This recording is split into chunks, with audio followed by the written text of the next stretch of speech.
Concern tonight that a bill working its way through the Ohio Senate would drastically raise child support obligations. Well, that comes at a time when many non-custodial parents are either out of work or have had their hours cut. 9 News reporter Tom McKee is live with what this means to anyone paying or receiving child support. Tom?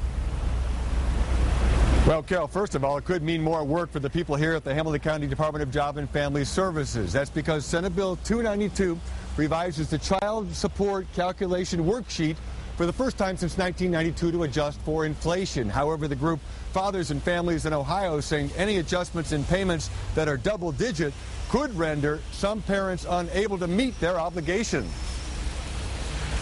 Rick Bell is the father of a 4-year-old boy and does all he can to support the child. Right now, about 40% of my after-tax income goes towards my son's well-being. Bell, who's employed at a technology company, says that's a steep figure that could go even higher. I could be going from 40% of my income to potentially as much as 50% of my income. Child support experts say 2/3 of those behind on support payments earn poverty-level wages. That's why Bell sees an adjustment for them as a good part of the proposed bill. Those that make $10,000 or less a year are given a minimum support order, whereas before they could have been raked for half of their income and made destitute. The bill revises that with a self-support reserve category that modifies payments if the amount ordered leaves the parent without enough money to live. And if the parent is not able to support his or herself, then that child support order will not go on, and the courts will be looking at possibly doing a just the minimum order, which would be about $80 a month. Another proposal of the bill concerns domestic relations law expert Aaron McKee Hannigan of Strauss & Troy.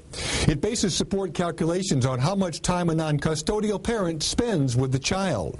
We're concerned that that is going to lead to a lot of negotiation for parenting time, with parents really thinking about what the child support number is going to be and not considering what parenting time is appropriate and in the best interest of their children. That time allotment aspect of the bill is going to cause total confusion, according to family law practitioner Randy Block. So you may end up doing 2 or 3 different worksheets, spending all that time to figure out what the child support should be, and yet no one's taken a look at what expenses are really being paid by what parent. Now, Bell told me he hopes that the Senate also takes a look at what time it takes to readjust payments in the case of an employee losing a job.